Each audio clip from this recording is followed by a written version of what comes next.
Amos அதிகாரம் 6. இஸ்ரேலின் அழிவு.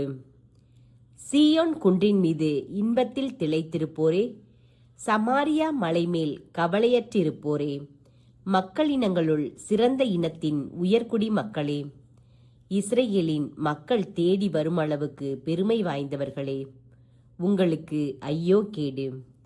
கல்நேக்குக்கு போய் பாருங்கள். அங்கிருந்து சிறந்த நகரமாகிய ஆமாத்துக்கு போங்கள். பிறகு பெலிஸ்தியரின் நகரான காத்துக்கு செல்லுங்கள். அந்த அரசுகள் உங்கள் அரசுகளை விட சிறந்தவையோ? உங்கள் நாடுகள் அவர்களுடைய நாடுகளை விட பரப்பளவில் பெரியவையோ? தீய நாளை இன்னும் தள்ளி வைப்பதாக நீங்கள் நினைக்கின்றீர்கள். ஆனால் வன்முறையின் ஆட்சியை அருகில் கொண்டு வருகின்றீர்கள். தந்தத்தால் ஆன கட்டிலில் பஞ்சனை மீது சாய்ந்து கிடப்போருக்கும், கிடையிலிருந்து வரும் ஆட்டுக்குட்டிகளையும் மந்தையிலிருந்து வரும் கொழுத்த கன்றுகளையும் உண்போருக்கு ஐயோ கேடு. அவர்கள் வீணையொலி எழுப்பி அலறி தீர்க்கின்றார்கள். தாவீதைப் போல் புதிய இசை கருவிகளை கண்டுபிடிக்கின்றார்கள். கோப்பைகளில் திராட்சை ரசம் குடிக்கின்றார்கள். உயர்ந்த நறுமண எண்ணெயை தடவிக்கொள்கின்றார்கள். ஆகையால் அவர்கள்தான் முதலில் நாடு கடத்தப்படுவார்கள். அவர்களது இன்ப களிப்பும் இல்லாதொழியும். தலைவராகிய ஆண்டவர் தம் மீது ஆணையிட்டு கூறுகிறார்.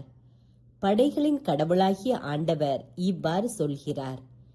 யாக்கோப்பின் செருக்கை நான் வெறுக்கின்றேன், அவனுடைய கோட்டைகளை அருவருக்கிறேன். நகரையும் அதிலுள்ள யாவரையும் நான் கைவிட்டு விடுவேன். என் வீட்டில் 10 பேரே இருந்தாலும் அவர்களும் மாண்டு போவார்கள்.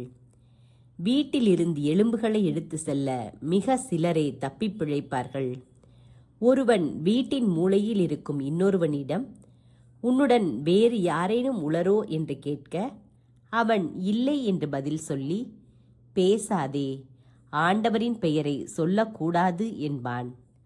ஆண்டவர் தாமே ஆணையிடுகின்றார். பெரிய மாளிகைகளை தரைமட்டமாக்குவார், சிறிய வீடுகளை தவிடு பொடியாக்குவார். பாறைகள் மேல் குதிரைகள் ஓடுமோ? எருதுகளை கட்டி கடலை உழுவதுண்டோ? நீங்கள் நீதியை நஞ்சாக மாற்றினீர்கள், நேர்மையின் கனியை எட்டிக்காயாய் ஆக்கினீர்கள்.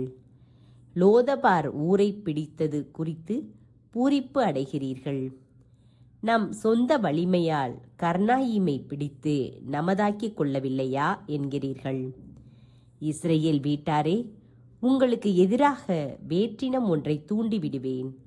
அவர்கள் ஆமாத்து வாயிலில் இருந்து அரபா நீரோடை வரையில் உங்களை ஒடுக்கி துன்புறுத்துவார்கள் என்கிறார் படைகளின் கடவுளாகிய ஆண்டவர்.